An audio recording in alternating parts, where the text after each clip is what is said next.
All righty.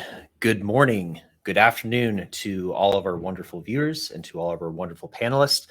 My name is Chris Bostel, and we are here with the Esports Trade Association for the second concurrent esports panel featuring Collegiate Esports. I am joined today by four powerhouses here within the scholastic esports industry and ecosystem.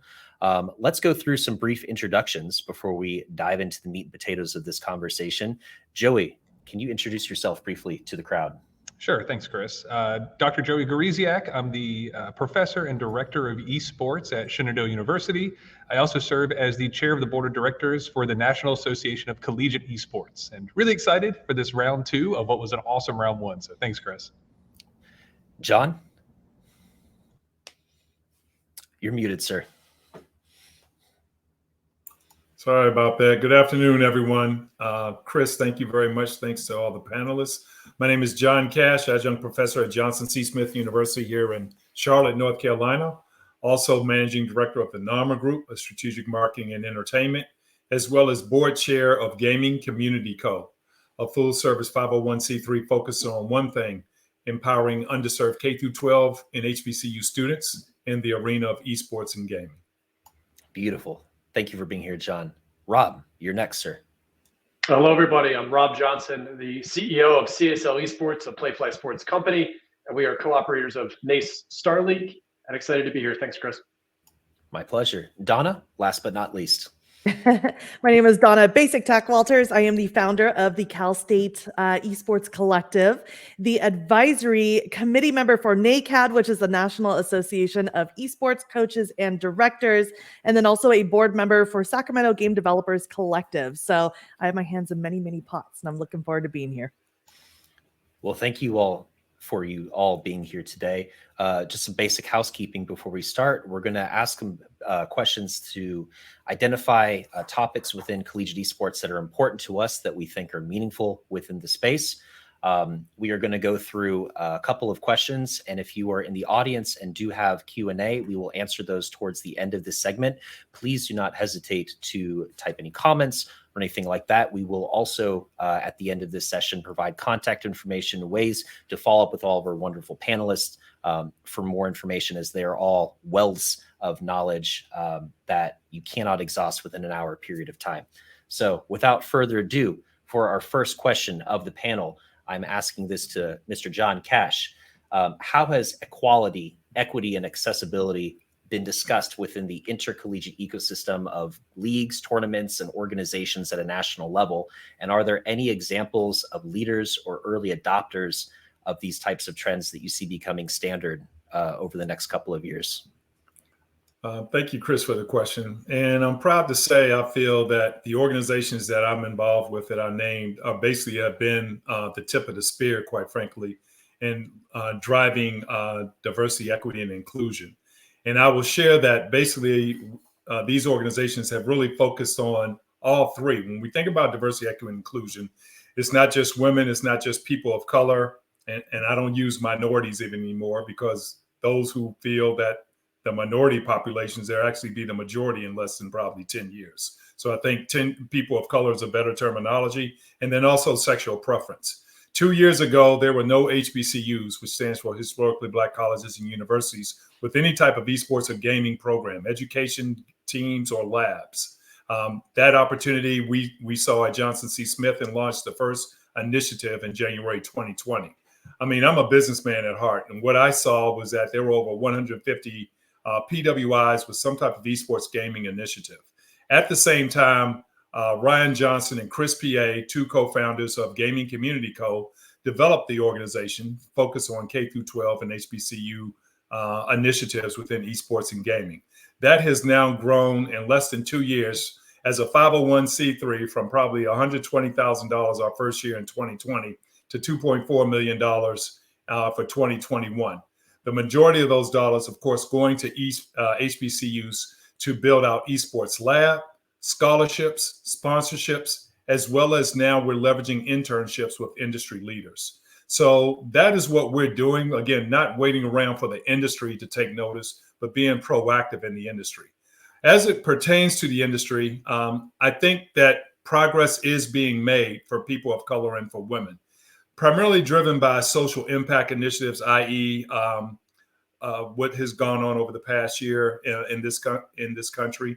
And I think, again, at the end of the day, regardless of where your position is, it just makes good sense to be diverse in across your businesses. And if you look at reports, you'll see that reports indicate those businesses that are diverse with their employee base or with their organization outperform those that are not. That is basically a Wall Street standard that has been reported. So even if you have a problem morally with it, if you're a business person, it's the right thing to do.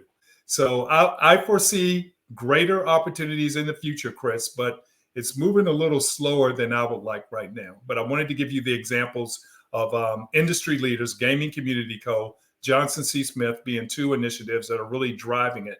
And I'm going to just finish up real quickly with a shout out to organizations and companies that are on the forefront. Riot Games, Twitch, Microsoft, a plethora of the esports team, from 100 Thieves to Gen G to Evil Geniuses. These are all partners, and I'll be remiss because I'm not going to be able to name them all. But these are some that are being leaders when it comes to DEI in the space.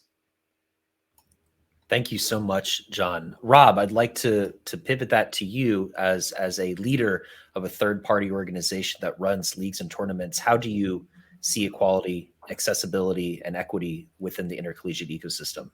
Yeah, it needs to be woven into everything that we do here. And really the key discussion points as we try to fix something that, listen, everybody got wrong 100 years ago with traditional sports and collegiate sports. How can we and how can the people on this call really make a difference for an open league, an open structure, and access? And now what Nate Starleague does, being an open infrastructure for people to play, anybody to be able to play, that doesn't solve all of it.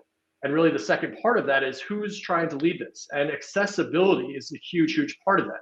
Now, if you're on a college campus, and many of these college campuses we work with and others work with are trying to build facilities and trying to build facilities kind of like Joey sitting with the background, but being able to open up to the community where we can have this access from high school to higher education or from middle school to high school to higher education. The infrastructure itself will really start to lead the way. Now, having an open ecosystem of whether it's competition or whether it's intramural or whether it's just being able to focus gaming in a way that's going to lead to career development, these are the opportunities that we want to continue to provide, that we want to work and partner with everybody either listening or within this call. But then the schools themselves, how to help them is the next step to get the infrastructure needed to really solve the access problem. That's really it at the end of the day. How can we get this equipment? How can we get more of the education in the hands of people that need it? And an open ecosystem, one, is table stakes. And two, how can we as the business and as leaders be able to help provide from an economic standpoint or from a business standpoint, the way to provide this access across North America? Thank you so much for that insightful response. Joey, I'd like to follow up with you as well as a member of the NACE Starleague, as also as an educator. Do you have any further comments on this point? Well, I got to follow these guys up. It's really hard to follow them up. I agree with what they did. And, I also want to shout out organizations like the Gamers have done a great job just bringing awareness to what we need for more DEI initiatives. But I think it is up to us on our college campuses, all of us as individuals in K-12 space, higher education, to make sure we're providing as much opportunity and, as Rob said, that access for everybody, both on our college campuses, but also in our community. And that comes from just creating organizations that are welcoming spaces that are open to everybody across the campus and in the community. And I think that's a big part of where esports is going to move as we move forward. I think later on today, I saw some questions that Chris put in there. Later on this conversation, we're going to talk about the future of esports. And I think this kind of lends into what the future of esports should be and what it needs to be. Thank you so much, Joey. And actually, speaking of the future, let's talk a little bit about that, but we're going to dance around it for a second. I'd like to ask Donna here, both as an educator and as a director, as collegiate esports programs have continued to mature in terms of their age, the competency of directors, how have your programs and the programs that you've observed sought to build and improve that sense of community among your students, both on and off campus? And do you believe that esports programs carry that same level of responsibility that clubs have traditionally been holding within that student body? And is that responsibility greater as a program? Is it lesser or different? I would love to hear your comments. Absolutely. So the Cal State Esports Collective has really connected all 23 of the Cal State campuses together and really gives each of those student clubs or programs, the budding programs, an opportunity to voice their opinion during the formation of system-wide support initiatives, right? So we're creating those with the chancellor's office. It's, of course, moving at a snail's pace, just like anything in higher education, but you can see something soon. So that's how we're kind of connecting folks together at the student level, reaching out and forming partnerships with organizations that focus on supporting traditional sports, like the NJCAA. I'm going to throw a ton of acronyms. National Junior College Athletic Association, basically, is one of them, for example. And looking at other folks within the space, not only looking at those traditional sports environments, but then looking at organizations that focus on higher education, like the ACUI, for example, another acronym for you, and then also underrepresented groups.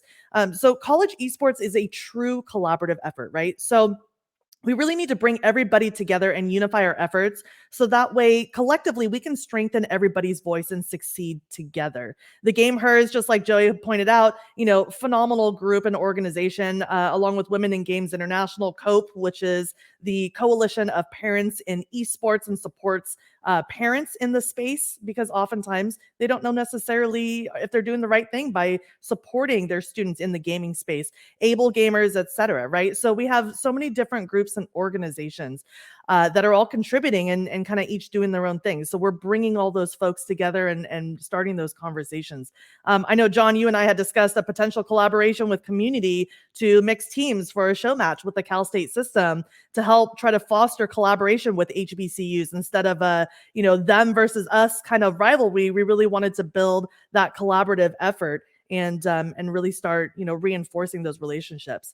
But ultimately, when it comes to community, there are 4 different pillars to college esports: competition, community, education, entertainment. Competition, we already know, esports, right? Community. John Davidson actually has a phenomenal picture I love to reference, his iceberg reference. 90% of the community is under the water, right? That's part of the gaming community, whereas the smallest portion, the 10% at the top of the iceberg that you see is esports, right? So most of our community are not competitors. So community absolutely is critical to our success. Education, we're looking at hands-on learning, experiential learning processes. Those are taking place. And then entertainment, of course, with events, showcases, streams, content creation, etc. So for college esports to be sustainable, all 4 of those areas must be met and supported equally. And keeping in mind that college esports is a true collaborative effort. So it doesn't have a one-time setup and maintain kind of style like many campus programs do. It requires constant innovation in order for it to be sustainable. You need passionate, knowledgeable, and entrepreneurial-minded people, kind of like Joey over here and Rob and John, that are going to be behind the wheel driving these initiatives. You also need to collaborate equally with students. And as entrepreneurs know that in order to succeed in any kind of entrepreneurial endeavor or startup, you need to be deeply connected with your audience, which are the students, right? Because they're the users. Studies have also shown that when administrators and students can brainstorm their ideas together and move forward collectively, those results are actually stronger and longer lasting. The largest challenges really come with creating innovation in a slow-moving and traditional landscape, which is higher education, where the culture really supports slow to moderate changes over the course of a whole entire university's lifetime. So basically, to wrap it all up, long story longer, it's with an emphatic yes, absolutely. Programs do carry the same, if not more, responsibility of fostering community and connectivity as clubs and student-ran organizations. Thank you so much for that response. That was a lot of information, the alphabet soup. But also, you mentioned a connectivity point there with John. So I'd like to follow up with you, John, to talk about community and that sense of mission as a program. Sure. First of all, thank you, Donna, for mentioning that. We did speak about 2 weeks ago or so, and we're all drinking through fire hydrants on this call. But Donna, I appreciate Donna reaching out, and that's what it's about, to her point regarding collaboration and moving forward.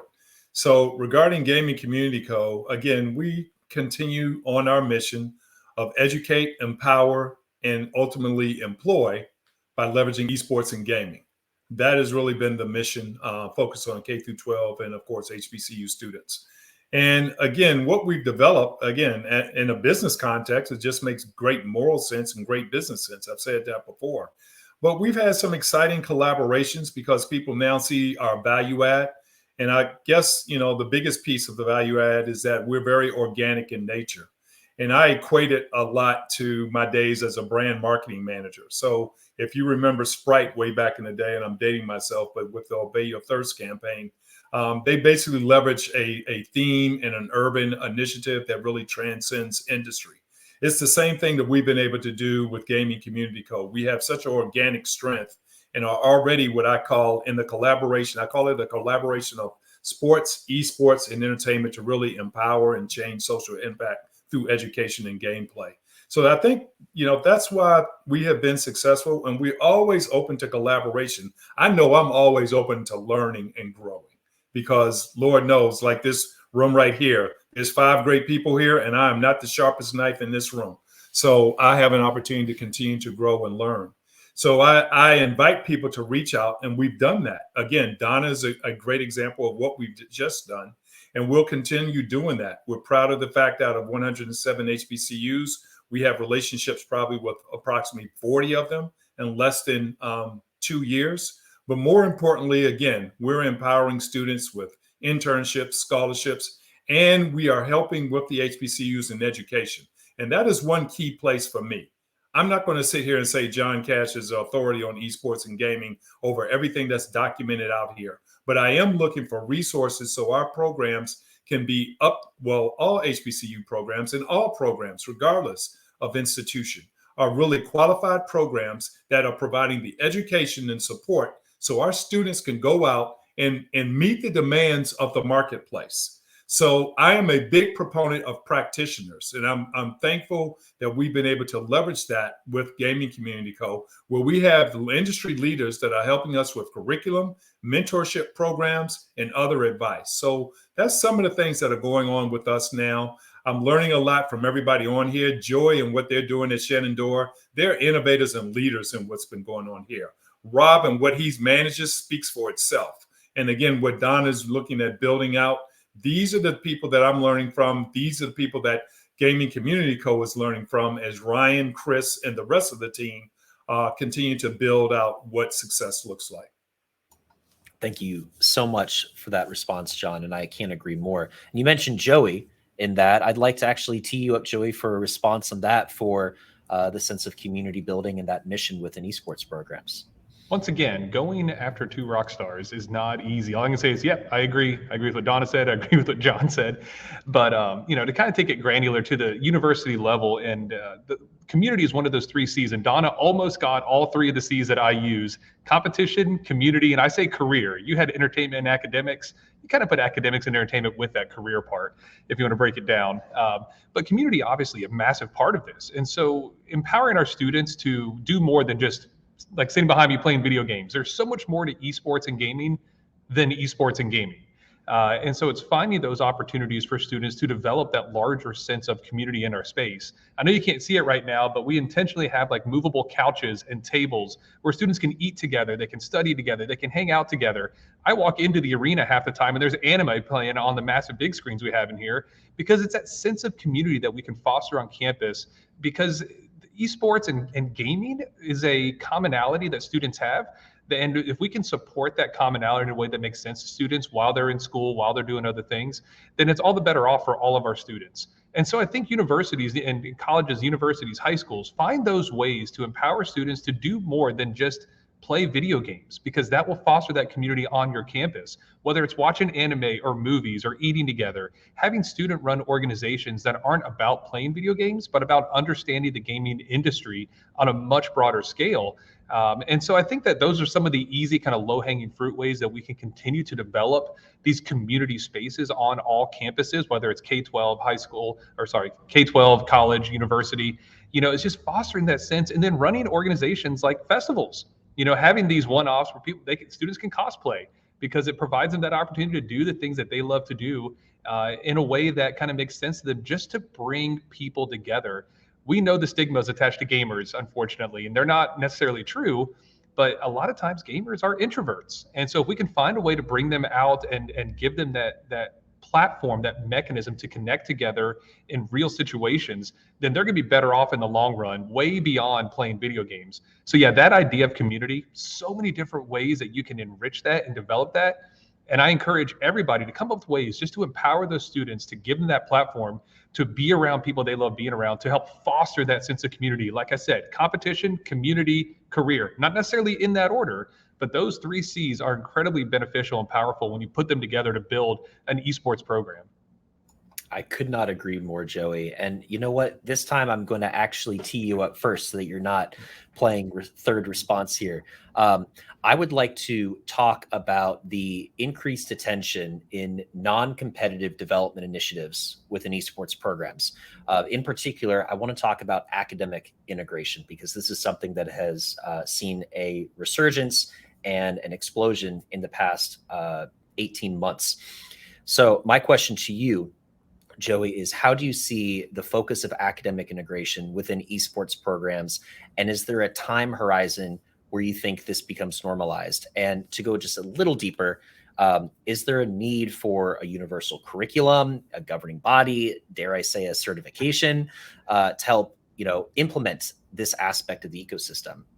What are your thoughts, and who are the leaders? Wow, bold words. Yeah, is that needed? Geez. The academic side of esports is absolutely coming. That time horizon is approaching very quickly. And these are just with conversations that I have on a weekly basis with probably 5 or 6 different educational institutions that are looking to implement esports in some kind of academic sense, whether it's a certificate, minor, major, etc. People are interested in this because, not necessarily we're training people to play video games to be professional gamers, but it's something that students, number one, are passionate about. But also, number two, you can teach skills through this lens of esports that are very transferable, that can go well outside of this idea of esports and gaming. And that's what an esports curriculum needs to do and needs to be. Number one, it needs to be, and I think I heard either Donna or John mention experiential learning. Experiential. It's not just about having those conversations in the classroom, although I do tell students, go to class, get good grades, study. That's important. I'm a college professor. But also it's outside of the classroom. What are they doing that's going to give them an opportunity to this idea of learning, constant learning in a way that's going to set them up to be successful when they graduate, whether it's working in a broadcast production room, which I think has to be a major part of when esports is starting on a campus. That needs to be part of what you're implementing, whether it's in a facility or just in the curriculum, is the idea of broadcast production, the content creation side. But also health and wellness. That's a major part of esports right now. There's a lot of research being done. We need to put that into practicality as well. And I think each institution needs to decide what about the academic side of esports makes sense to them. Is it the management side? Is it the coaching side? Is it the health and wellness? Is it the broadcast production? Is it the game design side? Not necessarily that's esports necessarily, but it's gaming. And like Donna said, this is a massive iceberg, and esports is just that tip that's above the water. So I think that we're seeing more schools look into what makes sense for them to do academically on their campus when it comes to esports. Some will go big into majors. I think you need an esports major to get a job in esports? Heck no. That's true of like the sports industry too, though. You need to have those business skills, the business acumen to work in these fields. So I think an esports degree can help prepare students to work in esports, but also more broadly. Sure, it's one option that we're starting to see that can set students up to be successful, whether it's in esports or not in esports. We just want to help them grow and get those skills that can transfer to help them be productive citizens by the time they graduate. Do we need somebody to say, hey, this is a certified program, this is best practices? We're not there right now. We definitely aren't. I know this idea of certification that's important for institutions of higher education when it comes to accreditation and those kind of things. At some point, there will be some governing body that comes through and says, here's the best way to teach esports. That is not what we're looking at right now. But I've also seen programs come across that I've reviewed that are esportsifying curriculum that currently exists. And I hate saying that because it almost gives me cringe, because I don't think that's doing the esports industry a service either, where you're taking existing courses and you're throwing the word esports in there instead of sports. And so I think that we're kind of at a crossroads where people are trying to figure out what to do, but they're not quite sure how to get there. And there's not a lot of people in the space that really understand what an esports curriculum needs to be. But we need to kind of empower industry leaders to help us figure that out. People like Rob and others that are working in the esports industry to understand what is the kind of curriculum we could offer to prepare students to be successful when they graduate, whether it's in esports or not. So having an advisory committee is really important for schools as they're developing these programs to help them understand that you're pairing the educational side with the practical and professional side. So any time that we can do that and give our students real world experiences, we're going to set them up to be successful. Applause, Joey. Thank you so much. Now, John, you are also involved in this as well from an HBCU perspective. So I'd love to hear your thoughts on academic integration of esports programs. I agree basically with a lot of Joey said. I'm not going to repeat myself. In my mind, I kind of think, I think in PowerPoint, and I think like Wayne Gretzky skates. I skate to where the puck is going to be, not to where the puck is. And I feel that with curriculum, and again, I'm an adjunct professor. So again, I look at it a little differently. I'm not institutionalized as much, but I respect the culture of the education system. And I feel as long as we have accredited type of programs that are really going to focus on what's needed to be viable in the industry, that's the most important thing to me. I do agree with experiential learning, internships, immersion programs. And that's why every class, probably over half of my classes, I have guest speakers come in. Industry guest speakers come in, leaders in the esports space. So students can really get a touch and feel, for lack of better words, of what it's like to talk to someone who's in communication or production or marketing or coding or gamification. All these different areas, whether it's with a team, whether it's with an industry leader, whether it's with an entrepreneur. Being in Charlotte, I'll give you a great example. We just partnered with the last year, and actually I just posted this. Last year, I was looking at what else we can do with traditional sports, because there's a convergence with traditional sports too. The NBA, of course, is the closest thing with 2K. So we have the Charlotte Hornets here, and the Charlotte Hornets has one of the 20 teams, esports team with the Hornets Venom. Long story short, I brokered a deal with the Charlotte Hornets Foundation, the Charlotte Hornets and the Hornets Venom. Now we have a cross-pollination program that's benefiting both. We're gaining from immersion opportunities with the Hornets Venom. That curriculum, that experience is turning into internship opportunities with our students, as well as scholarship. I was able to broker scholarship opportunities for our students. And so now they're learning from people actually doing it. Think about it. We're about 3 miles from where the Charlotte Hornets play. My students now can go down to the arena and engage with the Hornets Venom team, everyone from the general manager to production to the players. That's the type of experience in education that I want. And so that's just one example, Chris. There are other examples that people a lot more creative and knowledgeable than me can put together. But I am proud of that as an opportunity to, again, educate, empower, and ultimately employ by what? Leveraging esports gaming, like I said before. Thank you so much, John. Donna, as the last educator, program director here in this panel here, I'd like to get your final thoughts on academic integration within esports programs. Sure. So I love sitting on these panels because I get to learn so much from all of you, right? And I just feel blessed to be here because there's so many great minds. So Joey has a fantastic point when it comes to campuses that need to align their esports initiatives with the campus needs, right? So UC Irvine did a fantastic job with building community, and that's their sole focus, or I shouldn't say sole, that's their main focus, is building community, and they just do a wonderful job with that. Boise State, their main focus is entertainment, and you can see that their broadcasting space is unmatched, and it's just incredible, right? And so as we're starting to build these programs out, I agree with Joey 100%. Campuses need to align their esports initiatives with the specific campus's needs. John had a phenomenal point where I love that phrase, skating where the puck is going to be. I'm a hockey fan, and so that really resonates with me. But that's true. I recently had a conversation with somebody that's partnered with Rob and CSL on potential future opportunities for students to reduce the college to career gap through curriculum building, right? And so all of those areas are 100% needed. Now, I recently brokered an opportunity also for students and community members to participate in an esports night, if you will, with the San Jose Sharks professional hockey team. So those are opportunities that are 100% needed and bringing more folks into this space. But ultimately, education is, like we discussed earlier, one of those 4 pillars that really is solidifying. Now I'm going to have to make it 5 because Joey, I like your career pillar. That's a pretty cool one.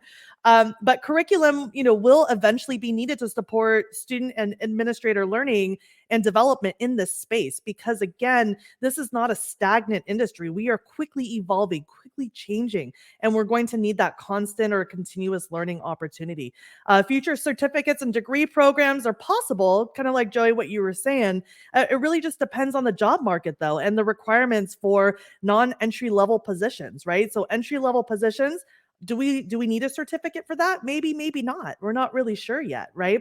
And that kind of bodes to what John is saying too, with skating to where the puck is going to be, right? We know that that's the route that we're headed. We know that if we build this into a big career path for students, which it already is on the way to being, we're going to need eventually those certificates or degrees. But research has shown that hands-on learning is really the best form of learning, right? It better engages both sides of the brain. Specifically, listening and analyzing process occurs in the left hemisphere, whereas the visual and spatial processes occur on the right hemisphere. So by combining multiple styles of learning together, the brain is really forming stronger overall connections. And so we're able to store more relevant information. So maybe we should see a mix of both experiential and certificate or degree programs. Additionally, students can really add projects that they've participated in, similar to what Joey was saying, on their resumes, right? And they're creating and building their professional network, just like John is brokering for his students. So, I mean, really, it's all of us kind of coming together and hitting all sides of the space. Thank you so much, all of you. Chris, if you could give me 30 seconds on this as a hiring manager here. So, go for it, from a career development and education standpoint, listen, if I see a resume with an esports major on the top of it, they're going to have the most scrutiny of any candidate that comes through that door. So making sure that these programs are, one, aligned with business, because that's what we need to build this industry, is very critical. What we are looking for is business and entrepreneurs. Almost 80% of the revenue, what's funding all this, what's going to fund future coaches, what's going to get this to grow, is going to be the entrepreneurs that can draw in from the history of other entertainment products, other sports, stop what was going so wrong, and be able to build that into something new. To look and to see, we have a very short time period of esports today, to study that and say that this is career ready. We're looking for business majors. We're looking for entrepreneurs. We're looking for people with great ideas in order to actually build this industry and to build the careers on top of it. Love it. That's awesome.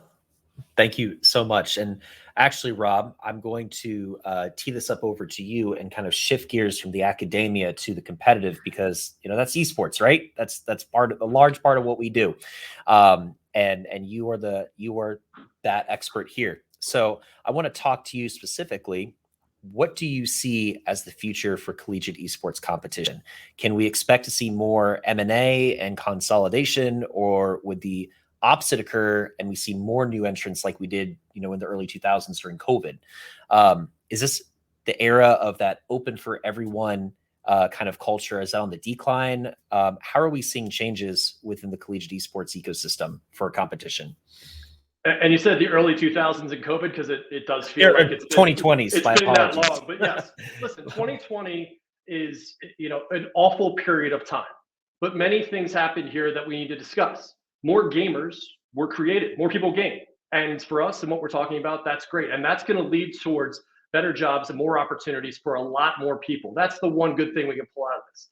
But with that, there was a lot of people in the absence of traditional sports, and a lot of ideas in this absence that said, let's get into esports. Let's take this small group and let's make this collegiate esports. Let's make this amateur. Let's make this pro. Let's build this team.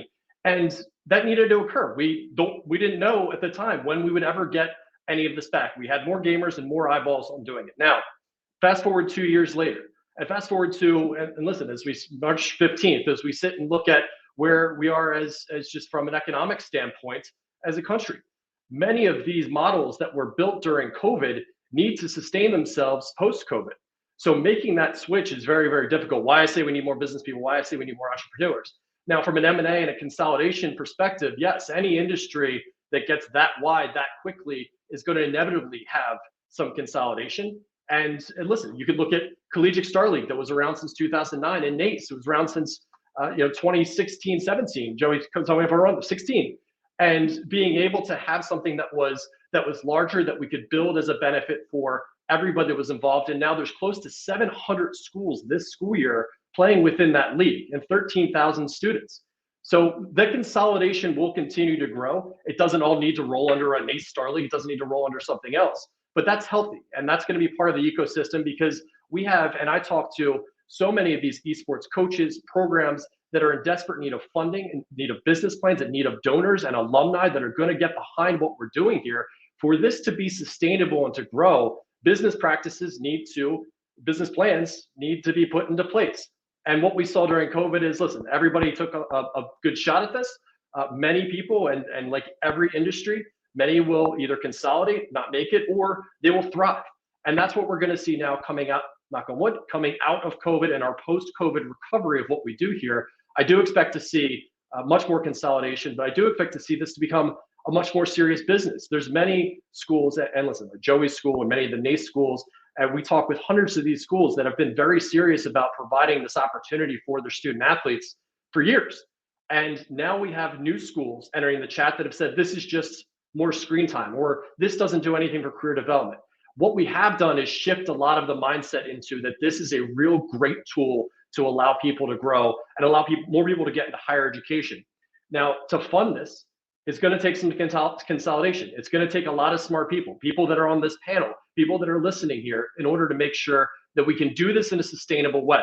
And I'm not just talking collegiate on this one. From an amateur or a pro perspective, somebody needs to pay these salaries. Somebody needs to make sure that people are compensated, and particularly these esports coaches throughout collegiate, to make sure that we do have a sustainable environment. For that reason, you will see more consolidation, you will see more growth, and you will see smarter people come up with some great business plans. And I'm excited to be a part of it.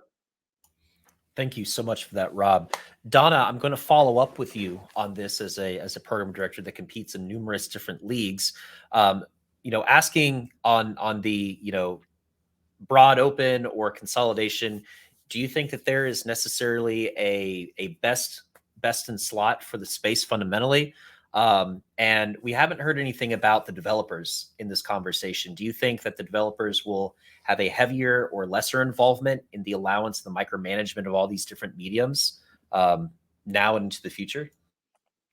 So first, I want to acknowledge what Rob is saying on the step-by-step progression and the natural life cycle of development, right?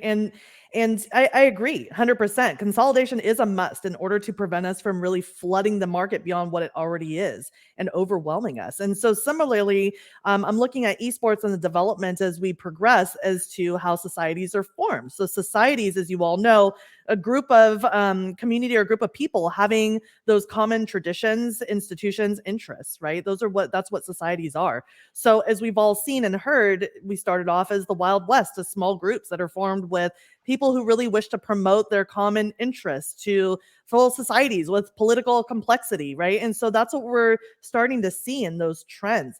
We have seen an explosion of individual brands that are in this industry. We've seen repeating efforts and folks that are recreating the wheel. Now we're starting to see, just like Rob had kind of mentioned, groups of folks that are banding together to combine their efforts. So the Cal State Esports Collective is a great example. Rob and CSL are just completely rocking it, right? I've seen all these, announcements of, hey, CSL is partnering with this brand and this brand. And so, he's a perfect example of combining and collaborating. Gamehers is doing the same thing with Blizzard, Women in Games International, and really starting to collaborate. So I 100% agree with Rob when he's saying, yeah, we're expecting to see, folks collaborate and get connected together. And some people are just going to end up as a natural progression, not continuing, and some people are really going to thrive. So to answer your question about the developers, one of the challenges that we've all seen when it comes to forming a governing body, quote unquote, right? Because there is no governing body or the ability to create one, is because the developers own all of the rights to the games, unlike traditional sports. And so now we're starting to see these different tournament organizers that are really getting together and, putting on these tournaments, which is fantastic, right? But the developers themselves are now also starting their own leagues because they're seeing other leagues that are really being created that are not necessarily fulfilling what the developer is looking for, or are trying to dominate the market in ways that the developer doesn't necessarily agree to. So, when you get partners like CSL, that they're in a great position because they're doing it right. They're partnering with the right people. They're making sure that they're making those connections. They're working with the developers. But, really, I'm not seeing, when it comes to developers, I'm not seeing too much more consolidation. In fact, I'm seeing more developers taking on their own leagues. It's an excellent point. Thank you, Donna. Joey, as a member of NACE, as well as someone who's been a program director for many, many years and works directly with Rob, do you have any last words to shore this up with collegiate esports competition? Also, shout out to Joey's beard. Yeah, apparently. Yeah. I've been working on that for a while. I can't grow it up here. I got to try it somewhere else. No, I don't have a whole lot to add here. I mean, the developers, as Donna's kind of said, they're always going to play a role in what we do and how we structure competition. I think competition is just an evolutionary process. We're trying one thing, we're figuring it out, we're doing the best we can from one year to the next, trying to figure out what is going to offer the best experience for all schools and all students that are involved. Because there are some schools, yes, that will compete at that highest level. So how do we support that? There are some schools that just want to compete for the sake of competing because their students love to compete, and they're not necessarily going for scholarships. They're not necessarily going to try to be pro or anything of that nature. They just want to do it because they love to do it. So how do we support that as well? And so we have to find ways of working with developers to figure out what's best for everybody. End of the day, what's going to support all students across the country, across the world, because there are a lot of other schools outside of the US that are involved, to make sure we're offering the best competition that we can across the board. But developers are always going to have a say in what we do and how we do things. Donna used the term Wild West. We've heard that for I don't know how many years at this point. Are we past the Wild West yet? I don't know if we'll ever get past it. Maybe K-12 is now Wild West, and collegiate esports is past the Wild West. We'll get there. At some point, we've got to stop using the term Wild West but it is. But the space is getting more and more galvanized as we go. But it's that evolutionary process that all businesses go through. You've got to think of esports as almost like a large startup. And we're trying to figure out what makes sense, who's doing what. We're all wearing multiple hats in everything that we do.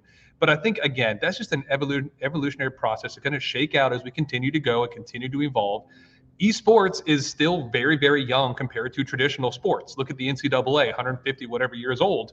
They still don't have it all figured out. Esports is not going to figure this out 5 or 6 years into this. And I know it's older than that, but really the last 5 or 6, 7 years have really been kind of the where esports really got started in a big way at the collegiate level. It's just going to take time. Developers will always be a large part of that. Companies like CSL, organizations like NACE will always be a large part of this. And so it's all of us continue to figure out what's going to make sense. What is the best we can do for all learners at all levels?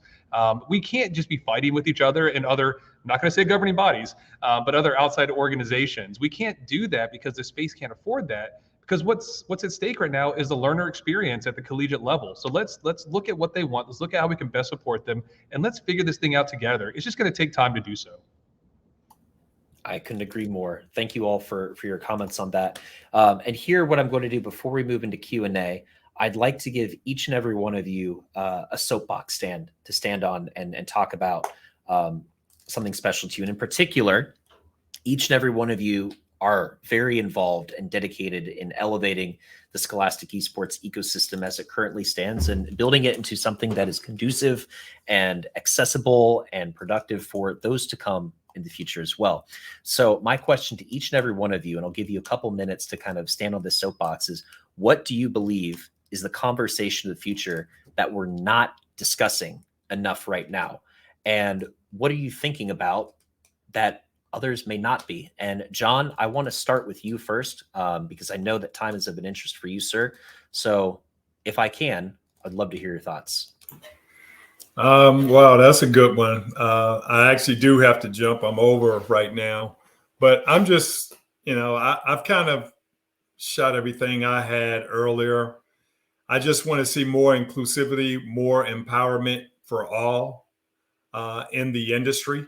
and the industry will continue to evolve. I mean, we have Meta and Web3, AR, XR, VR, everything else that's going to be engaged here. And so just collectively doing and empowering what's going to be best for education, our students, and our institutions. One thing that Donna mentioned before is everybody having their lane, say, based upon your institution and leveraging your strengths. I think that's a great piece. I'm not going to sit here and espouse that all institutions should have a college esports curriculum or program. I'm not going to say that at all. But I do feel that all students at colleges and universities should have the opportunity for a great esports gaming experience. Those institutions that truly want to invest in a specific opportunity within industry should look at opportunities for collaboration with institutions, well, with corporations and organizations that'll help them do that. I'm very appreciative, again, of everything that EST, Esports Trade Association, does, to the leaders, to the founders. Chris, to all my colleagues on this call and everybody viewing in, thank you very much. Don't make yourself a stranger. I learn and I grow because of people like you. So everybody take care and stay safe. Thank you for your time, John. And to everyone, you can find John on LinkedIn at John Cash. His last name is Cash, like Johnny Cash. Joey, I'd like to move it over to you for your last words. What do you believe is the conversation of the future that isn't being discussed enough right now? I was hoping to not have to go second on this. I'm glad I didn't go first. There's so much we could talk about here. And I know that Rob and Don are going to say some similar things. So I'm going to try to step outside the box a little bit for what is kind of that thing that people aren't thinking about, because a lot of schools are now past that startup phase, right? And so everybody's like, how do we start? How do we get a program started? How do we get funding? Who do we hire? Okay, great. And I'm glad that schools are still looking into that. But there is hundreds of schools at this point that are looking at what is that next thing? And I think Rob used the key word earlier, sustainable. What is the sustainable model in higher education for an esports program? But also, what does a learner-centered approach look like for an esports program? That is something I'm working on right now. And the conversations I'm having right now, whether it's this institution or other institutions that I've been talking to, is let's have a very structured approach to setting up an esports program that's very intentional. And is that thinking outside the box? Like, does esports operate as a program on a college campus completely separate from the other parts of the university, much like traditional athletic programs do at a number of large institutions, where it can almost operate as a business that is separate, that has an educational component, has a community component? Maybe it operates like, and shout out to Doc Haskell, like a Boise State that is focused almost on the media side of things more so than competition side of things, because it does generate a lot of revenue for the institution and for that program. So is that a model that esports could do on a college campus? Maybe. But what is going to set our students up to be most successful? And I think that's that constant integration with the real world experiences. So designing facilities that are not just on a college campus open to your varsity practice teams or open to your varsity teams, but having facilities that are open to the community, but also that can be a place for businesses to come in and have an on-site brick and mortar place. So that constant integration with students. And I'm going to let y'all in on something I'm working on right now. I don't know if I should be sharing these secrets, but there's something that I'd actually love to see that I think maybe has a chance to be successful. I don't know if it will or not. My crystal ball is really cloudy, but I think professional organizations have an opportunity to move to a college campus with their team to, impact the way that they operate. Because think about who makes up these professional teams. These are college-age students that are not in college. What if there's a way that we could offer them a chance to interact with people that are their same age, that have the same values they do on a college campus, that can also house that professional team in a way that's much cheaper than a number of other places might be? Because one of the largest expenses for professional teams is rent, whether that's a practice facility or housing for their players. What if we can bring them to a college campus? That way they're integrated into a community. Again, there's that word community that we've talked about all day. But we can bring them to a campus for that constant engagement. We have students on campus that can work with that professional esports organization for that professional development, but also save that organization some money, which is always great for them. So I think that there's a model there. I don't know what it looks like exactly, but I think moving professional teams or entertaining that thought to move them to a college campus for that integration, maybe there's an opportunity there that we're not really talking about right now.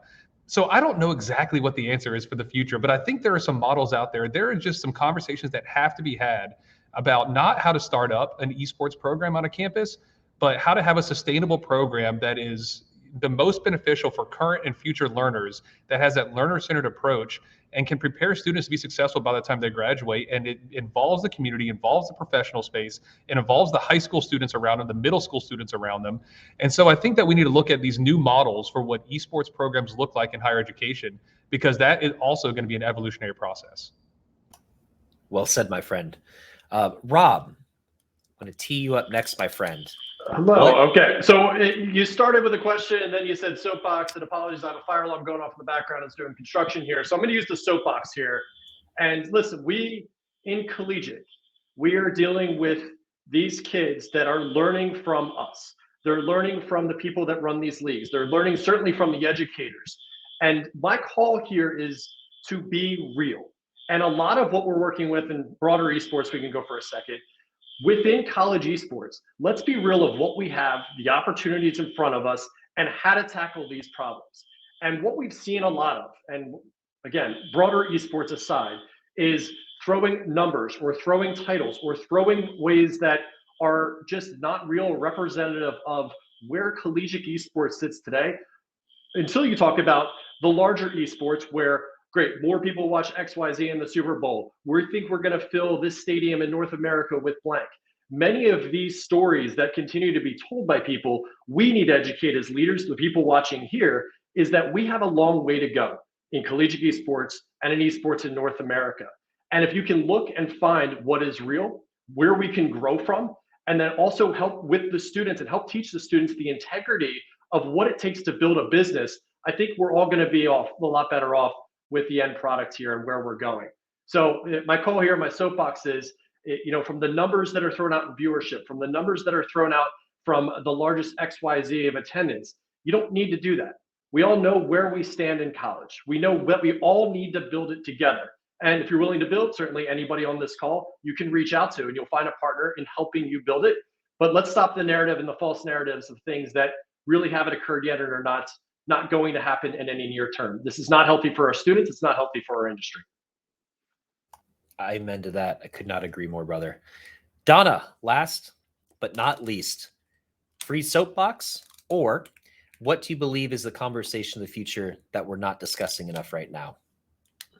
Sure. So it's kind of one and the same for me, right? I love Rob's comments, of course, because learning from the educators and the leagues and being real is all part of what esports is, right? We want to be real. We have this unique community where we, are not necessarily doing the same things that other industries are doing, and that is transparency, right? So full transparency and being real about that. The opportunities and what we've seen a lot of, absolutely, we want to teach those students integrity. That goes hand in hand with the collaboration that I was talking about earlier, with true collaboration, right? So Rob, 100%, I think that's phenomenal. Joey's ideas of learner-centered approach and going beyond esports 101, 100% as well, right? Because that's what I always try to promote also, which is one of the reasons why I'm collaborating with NACAD and their learning management system.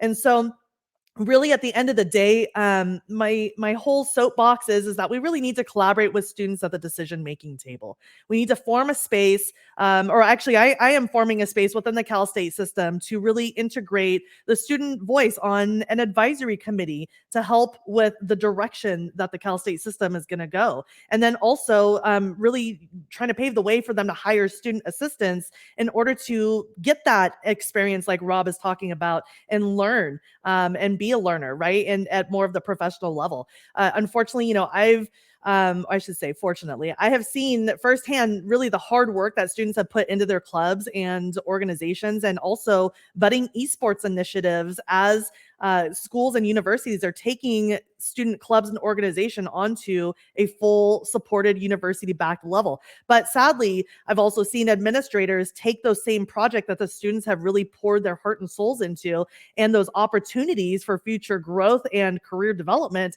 take them away without any kind of form of recognition for those students' work. And as educators in the space, we really need to do better.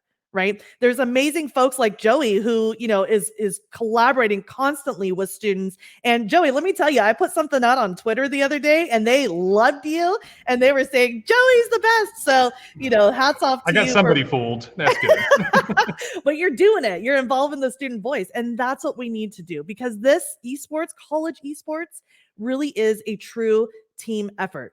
Again, entrepreneurs know that in order to succeed, they really need to be deeply connected with their audience, which again is the student user.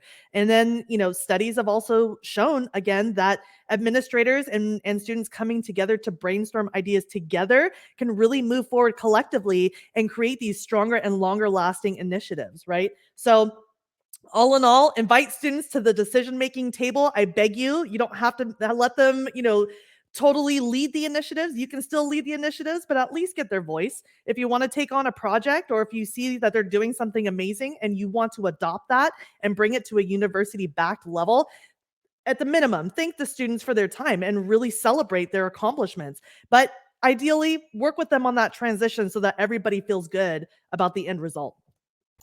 Thank you so much, all of you. We do have a couple of minutes left for some Q&A. There is one that was asked at the beginning of this panel from Jorge and Zaldo. I apologize if I said your name incorrectly, but Rob, I'm actually going to ask you this one. Popularity of sim racing continuing to grow within esports. Can we see something soon, perhaps from Star League upcoming with sim racing? Yes, and actually we just got through our first race. I believe we have another one this week. We're working with the college NASCAR. So iRacing is a part of NACE Star League. We have many races. You can go on our website or NACE's website or follow either on social media, and please watch. And for next semester, this is something that we're going to continue to grow with. The response that we saw was amazing, and something that we really want to invest in going into the fall and going into next school year. But we do work with NASCAR today, and excited to be a part of certainly the sim racing scene. Thank you so much. Thank you for putting that knowledge out in the world. To Jorge, I hope you follow up on that and double check. And if you need anything, let's find out how all of these people who are watching can connect with each and every one of you. Rob, what is the best way for someone to connect with you these days? LinkedIn or Twitter at Rob Scott Johnson. Thank you, sir. Joey, what is the best way to connect with you these days? Yeah, I would say LinkedIn. Twitter is at Joey Gariziak. Good luck on that last name, everybody. But also Discord, which is it's Joey Gariziak. I'll figure what my numbers are off the top of my head. So I think Twitter and LinkedIn would be the best ways to do so. And Donna, how about you? Real quick, if anybody wants to know how to spell Joey's last name, just screenshot this image real quick because it's right there. So there you go, Joey. Same thing, Twitter, LinkedIn. Twitter is Taquito Burrito, which is Taquito. And then LinkedIn, I think it's Donna Walters 527. So I want to get my own handle, but those are my areas. All right. Well, thank you so much, all. Really appreciate each and every one of your time today on the Collegiate Esports panel on behalf of the Esports Trade Association. Each and every one of you are true leaders, innovators, and visionaries within this space. It's been such a pleasure to have a little bit of your time today. I feel like this was very beneficial, not just to me as someone who likes to think they know just a little bit about collegiate esports. I've learned new things. I'm sure all the viewers have learned new things as well. Please follow up on the Esports Trade Association for upcoming events, including in August. Esports Trade Association is coming back to Chicago, Illinois, which was a wonderful event last year. It will no doubt be another wonderful event this year. Look forward to seeing each and every one of you there. I know I'll be there. I'm sure others in this panel will be in attendance as well. It's definitely a good time. And if there are anyone else who's looking to get involved in the Esports Trade Association, please follow them on LinkedIn or go to their website at esta.org. They have monthly roundups, emails, advisor meetings, networking, and they're just a wonderful resource for those who are trying to get more involved within the business community and ecosystem here within esports as a whole. So thank you all so much for your time. We are at time. I'm sure there will be a VOD to watch this again on LinkedIn or on the ESTA's website. So thank you all so much for your time and have a wonderful rest of your day. Take care.